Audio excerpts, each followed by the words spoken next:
어두운 세상에 빛으로 오신 주님의 은혜가 여러분 가운데 함께 하시기를 빕니다. 한국 사회는 다양한 모습으로 갈라져 있는 현상을 찾아볼 수가 있습니다.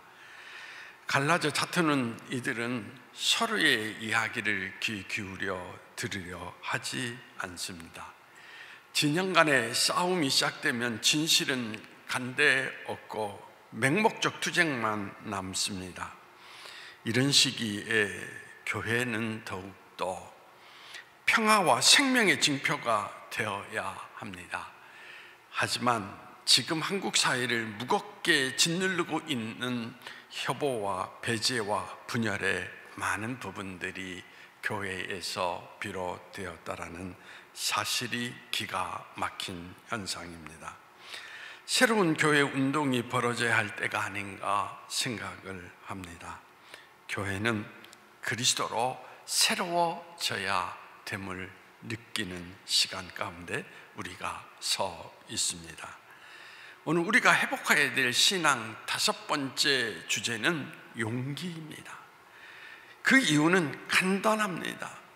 용기 있는 사람만이 믿음의 삶을 살아갈 수 있기 때문인 것입니다. 오늘 성경 본문에 나타나 있는 1절, 3절의 내용을 보면 다윗이 그 주변 사람들과 극단적인 대립을 하고 있는 상황을 우리에게 나타내주고 있습니다. 다윗의 주변 사람들은 위기에 직면하고 있는 다윗에게 빨리 도망갈 것을 종용하고 있습니다. 악인들의 화살이 활수에 놓여 있는 급박한 순간이 아니냐, 빨리 산으로 도망가자라고 하면서 어떻게 서든지 위급한 상황에서 몸부림을 치고 있다는 것을 우리에게 나타내주고 있습니다. 그러나 믿음이 있는 다윗은 용기 있게 이렇게 고백합니다. 나는 산으로 도망하기보다는 하나님께 피하겠노라. 다윗은 어떤 상황을 만나든지 하나님의 뜻을 따르겠다라고 하는 강한 용기를 드러내고 있는 것을 찾아볼 수가 있습니다. 다윗의 위급한 상황을 두고 볼 때 가장 절박하게 요구되는 것이 바로 용기입니다. 몹시 어려운 위기를 만나서 하나님께 피하려고 할 때에 용기 없이는 도저히 감당할 수가 없다라는 이야기인 것입니다. 그런데 성경에서는 믿음과 용기를 특별히 구분하지 않습니다. 믿음이 있는 사람은 용기 있는 사람으로, 용기 있는 사람은 믿음의 사람으로 나타내주고 있는 것을 찾아볼 수가 있습니다. 우리가 하나님 앞으로 피하려고 할 때 내적 갈등에 앞서서 다른 사람들과의 외부적인 갈등 속에 부딪힐 때가 너무나 많습니다. 다윗에게도 이와 같은 예를 찾아볼 수가 있습니다. 내가 여호와께 피하였거늘 너희가 내 영혼에게 새같이 내 산으로 도망하라 하면 어찌민고? 라고 이야기하고 있는데 본문 1절 속에서 다윗의 마음이 강하게 흔들리고 있는 것을 찾아볼 수가 있습니다. 여기서 내 영혼이라는 말의 의미는 의미 없이 사용된 것이 아닙니다. 다윗의 마음속에 충격을 받았다라는 것을 의미하는데 다윗도 자칫 중심을 잃어버릴 뻔한 그러한 위기에 처해 있었다라는 것을 우리에게 나타내주고 있는 것을 찾아볼 수가 있습니다. 우리 주변을 돌아보면 때로 예수 믿는 사람들보다 예수 믿지 않는 사람들이 훨씬 더 지혜롭게 보일 때가 있습니다. 세상에는 어려운 상황을 놓고 매일 울부짖기보다는 현실과 타협하면서 쉬운 길로 살아가는 그러한 모습을 드러내고 있는 사람들이 훨씬 더 지혜롭게 보입니다. 다윗이 사울왕에게 쫓겨다니는 위험한 상황이었습니다. 다윗의 일가천 친척들 600명이 사울왕의 쫓김에 피신하면서 다녔습니다. 사울왕의 군대가 집요하게 추격을 해와서 황급하게 굴 속에 숨었습니다. 그런데 사울의 군대가 그 앞을 지나가게 되었는데 한 사람이 굴 속에 들어오는 것이었습니다. 굴 속에 들어온 사람은 사울 왕이었습니다. 성경 속에 뭐라고 표현하고 있느냐? 발을 가리우기 위해서 들어왔다라고 표현을 하고 있습니다. 발을 가리운다라는 것은 뒤를 본다 또는 잠시 쉼을 갖기 위해서라는 그런 뜻을 가지고 있습니다. 굴에 들어온 사울왕은 선을 하기 때문에 그곳에서 쉼을 갖고 있었습니다. 그때 굴 속에 숨어있던 다윗의 사람들은 다윗에게 이렇게 이야기합니다. 이것은 하나님께서 주신 기회입니다. 오늘이야말로 하나님께서 말씀하신 내가 내 원수를 내 손에 붙이리라 하신 말씀을 이루는 때가 아닙니까? 왕을 죽이십시오 라고 청하였던 것입니다. 그런데 이 말을 들은 다윗은 왕을 세우신 분도 하나님인데 하나님이 필요치 않는다면 하나님의 방법으로 그를 피하실 것이다. 지금 사울왕은 칼도 없는 무방비 상태인데 비겁하게 뒤로 들어가서 그를 치고 싶지 않다. 언젠가 하나님이 나를 왕으로 세우실 때가 분명히 있을 것이다 라고 하면서 나는 그날의 왕이 되기를 원한다라는 뜻을 전하게 되었던 것입니다. 다윗은 어떤 순간에도 하나님께 피하려고 했던 믿음의 사람이었습니다. 근데 신하들은 사울 왕을 인간적인 생각 속에서 죽이기를 원했습니다. 그것이 끈질긴 죽음의 공포에서 벗어나는 길이라고 그들은 생각했던 것입니다. 그들은 결국 산으로 도망하자라고 이야기를 했던 것입니다. 그러나 다윗은 사울을 죽이지 않고 살금살금 다윗의 뒤로 가서 옷자락을 조금 베고 돌아옴으로써 사울왕을 크게 감동시킴으로 말미암아 사울이 다시 궁으로 돌아갔다는 것을 성경이 우리에게 나타내주고 있습니다. 여러분, 하나님 편에 서서 인생을 살아가려면 고통을 감수해야 합니다. 끝없는 인내로서 그 고통을 이겨야 할 때가 너무 많다라는 이야기인 것입니다. 우리가 흔히 생각하기를 하나님 편에 서면 금방 복이 임할 것 같이 생각하는데 결코 그렇지 않다라는 이야기인 것입니다. 성경의 인물들을 유심히 살펴보십시오. 하나님 편에 의로운 길을 따라갔던 사람이 금방 복을 받았습니까? 그들은 한동안 무거운 십자가를 지고 고초를 겪었습니다. 우리도 마찬가지 어려움을 겪어야 합니다. 왜 그렇습니까? 세상은 험난하기 때문입니다. 우리가 사는 이 세상은 악이 성행하는 곳이어서 어둠의 권세가 지배하고 있는 곳입니다. 그래서 믿음대로 살려고 하는 사람은 십자가를 지고 고통할 때가 너무 많다라는 이야기인 것입니다. 이러한 고통 앞에서 하나님 앞에 피한다라는 것은 용기 없이는 도저히 불가능하다라는 이야기인 것입니다. 사울왕을 살려준 다윗은 1, 2년 동안 계속 고통을 당하게 됩니다.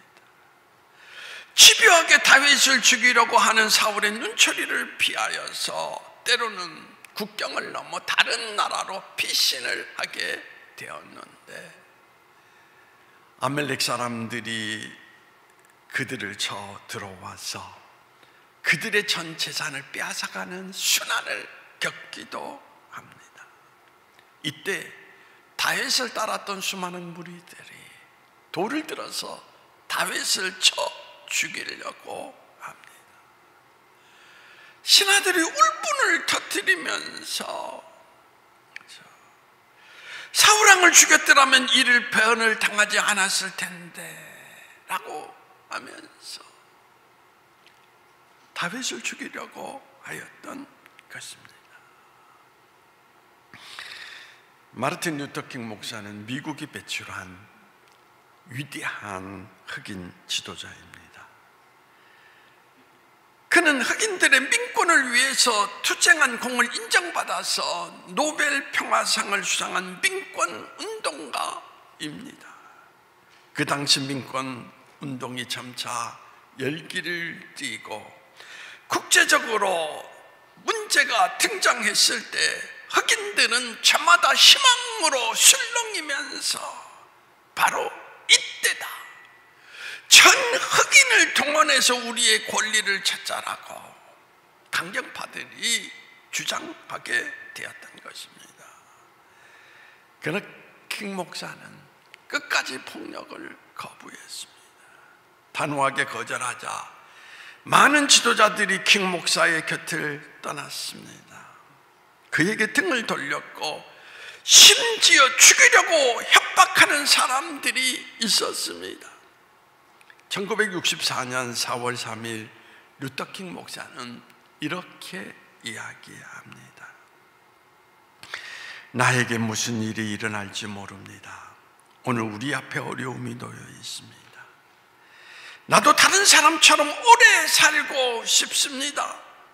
하지만 나는 그런 일에 마음을 쓰지 않겠습니다.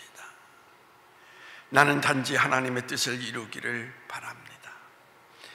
하나님이 나를 산으로 올라오라고 합니다. 나는 다시 오시는 주님의 영광을 보고 있습니다. 이 말을 한 다음 킹 목사는 주님의 부름을 받습니다. 괴한에 의해서 암살을 당한 것입니다. 그러나 그는 오늘날 흑인뿐만 아니라 지구상의 모든 사람들로부터 추앙을 받고 있는 것을 우리는 찾아볼 수가 있습니다. 오늘의 신앙인들 가운데 신앙을 지키기 위해서 악과 대결하고 의롭게 살기 위해서 고난을 각오하는 사람이 많지 않다는 것입니다. 다시 말해서 십자가를 질 용기가 없는 사람들이 대부분이라는 것입니다.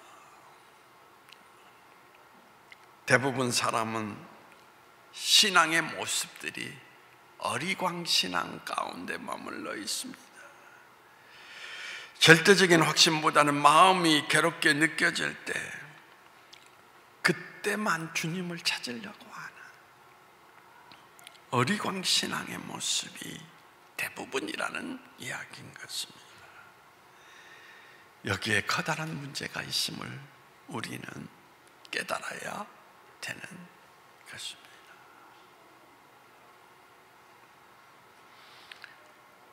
제가 며칠 전에 비례동 지역을 지나오면서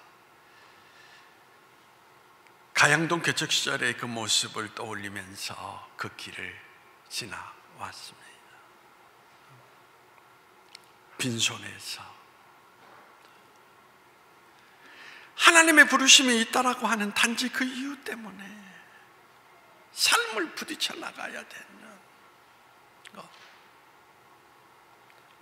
세상 사람들이 바라볼 때는 바보짓이었습니다. 그러나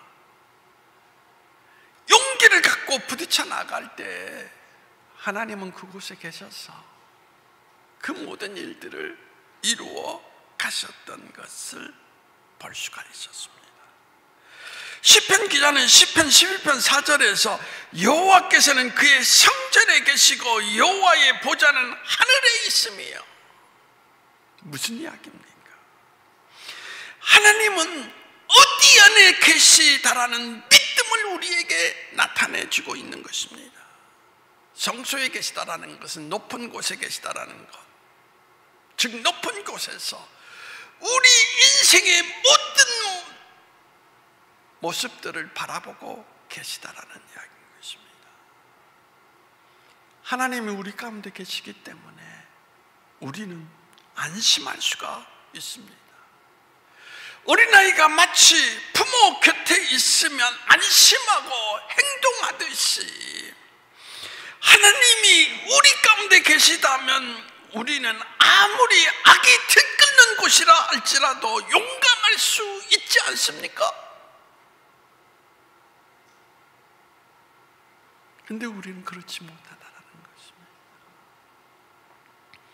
현실과 타협해서 적당하게 살면서 주일이면 또 예수님 앞에 나와서 예배를 드리고, 그리고 또 나가서 적당 살면서 세상에서 아픔을 경하면 또 나와서 눈물을 짜내가면서 또 주님을 호소하고, 그리고 나가서 또 적당 살아가는 삶.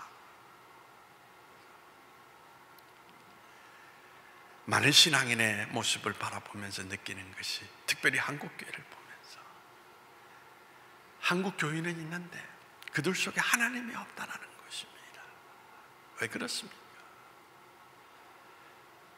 하나님을 믿는다라는 믿음의 모습을 가지고 있으면서 너무 세상을 두려워하면서 세상과 타협하며 살아가는 인생들이 너무 많다라는 이야기인 것입니다.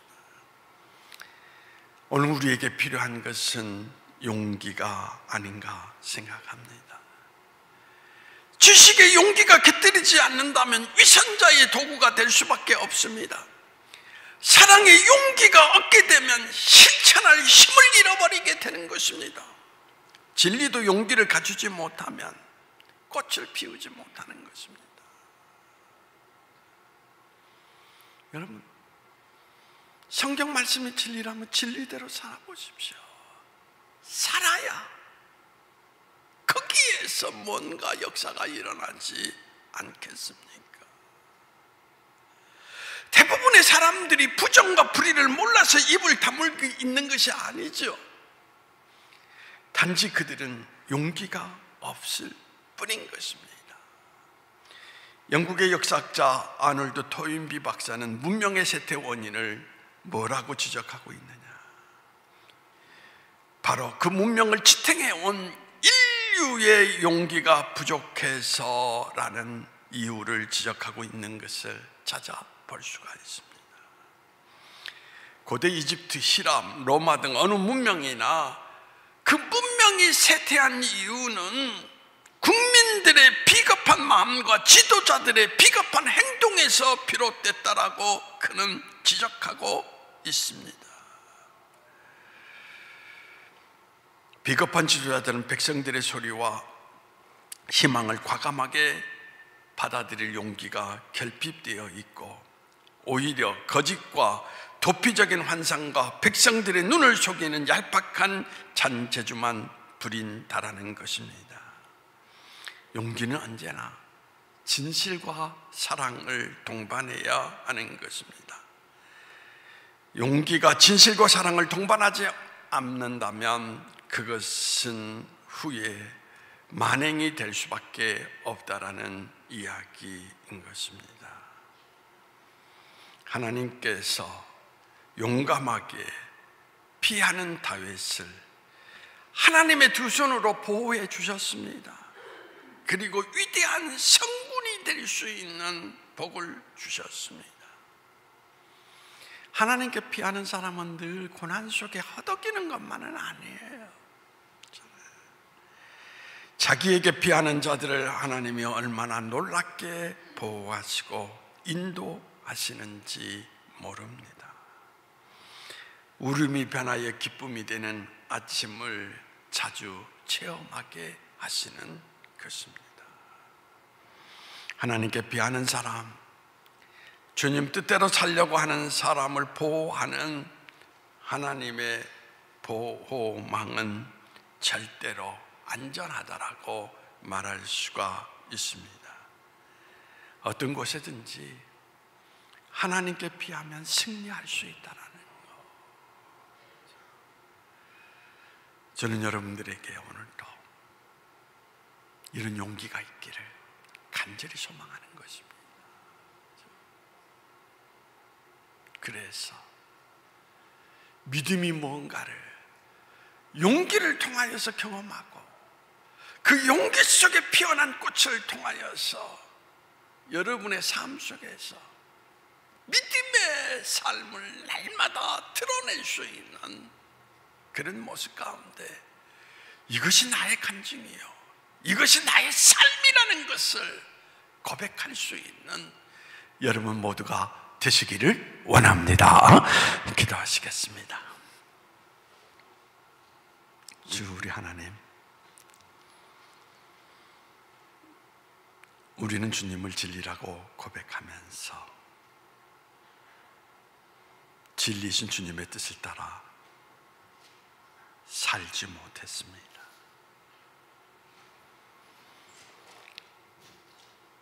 살지도 못한 우리 인생은 그럼에도 불구하고 하나님의 역사가 우리 안에 나타나기를 늘 간절히 소망하며 살아왔습니다. 그러나 오늘 성경 말씀을 통하여서 믿음의 용기를 갖고 살아가지 않는 사람에게는 하나님의 역사의 결과가 없다라고 분명하게 이야기하고 있습니다. 다윗처럼 어떤 순간에도 하나님께 피할 수 있는 용기 있는 믿음의 사람이 되게 하여 주시어서 용기, 즉 믿음의 결실을 얻는 우리의 삶이 되게 하심으로 말미암아 내 삶의 자리 가운데 거하시는 주님을 드러낼 수 있는 우리의 신앙이 될 수 있도록 허락해 주시기를 원하오며 나사렛 예수님의 이름으로 기도하옵나이다. 아멘.